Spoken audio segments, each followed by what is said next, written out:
Hello everyone, my name is Nathan Lorbecki, and I'm here to talk to you about marijuana and how you have been misled and misinformed about the so-called dangers of marijuana.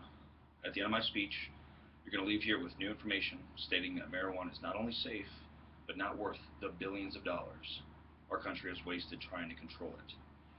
Let's first discuss one of the effects from the war on marijuana.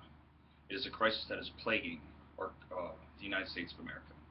Our great nation imprisons more people than any other country on the planet.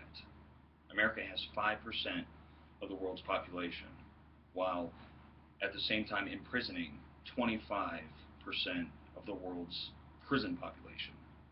Let me say that again, 1/4 of the world's prison population lives in America. So much for the land of the free. On average, 1 in every 100 Americans has been incarcerated. We need to review our national policies. These statistics are from the Drug War Facts website. Now, for some compare and contrast, let's have a look at America's great love affair with alcohol. It's 100% legal, and it's glorified, and everybody seems to love it. Okay? So, but that wasn't always the case. Back in the 20s, America believed that it had some serious problems from alcohol, both culturally and in society. So they launched a war on alcohol, also known as prohibition. The federal and state governments promised less public drunkenness, and what they got was more. They promised less crime, and there ended up being more. They promised a smaller size in both state and federal governments and lower fees, and it ended up turning into a large system that costed a heck of a lot more than they initially projected. But eventually, they did get their act together and realized that they couldn't control it. You know, the cat was out of the bag, and all they could do was legalize it and tax it. So now I'm hoping that the same thing can happen with us. You can basically take the war on alcohol and almost verbatim apply it to the war on drug policy. Back in 1971, President Nixon launched the war on drugs, and since then it has costed the American taxpayer well over $1 trillion.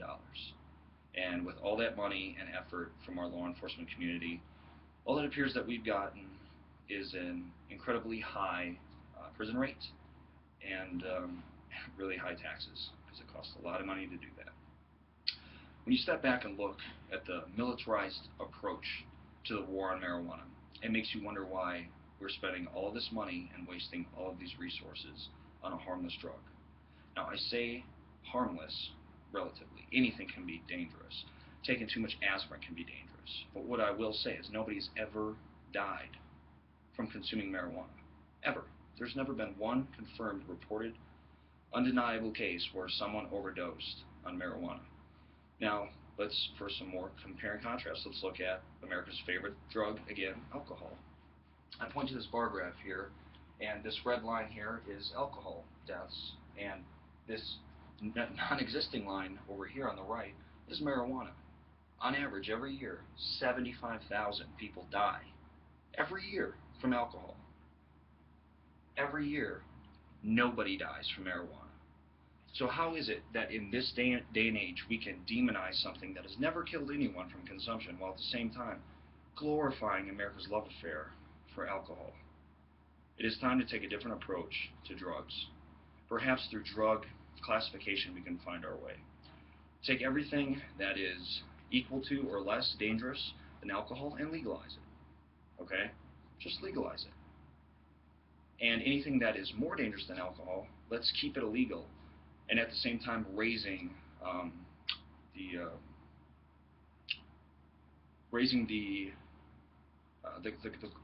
punishment for those crimes, while deterring people from using the proven poison. We need to sit back and take a common sense scientific approach to these drugs. Is it really worth all the money and time and effort trying to control marijuana when the cat's out of the bag? You know what I mean? Like, it's not dangerous, it's available everywhere, and incredible amounts of people use it. So, moving on from that, if so many people use it already, why don't we just legalize it and tax it?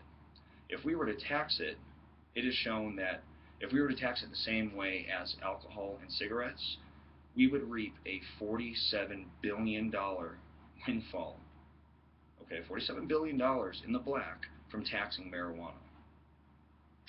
Now, with those numbers, you can also look at these here for the money spent on the war on drugs. See, this year to date in August, this is as of August 24th from the Drug War Clock, from the National Drug Control Policy website. It states that this year to date, both the state and federal governments of the United States of America have spent nearly $27 trillion. I'm sorry, not trillion, billion. Billion. Still a lot of money. $27 billion trying to control the war on drugs.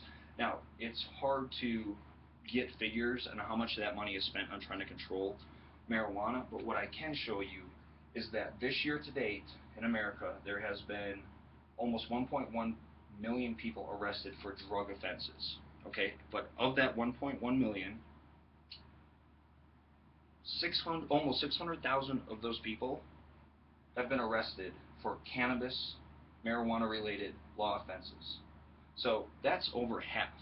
Now, if you were to apply just simple common sense logic, that half of the people arrested and half of the money spent, that would be $13 billion would have been spent, or give or take a little bit. Like I said, it's very hard to find information from America because the government still has figures from the 50s and how it's reefer madness. It's very unsettling how we approach our look at marijuana in such a an old-fashioned way when there's so many things we can do to find out if it really is dangerous and if we can find a better way to approach America's so-called drug problem.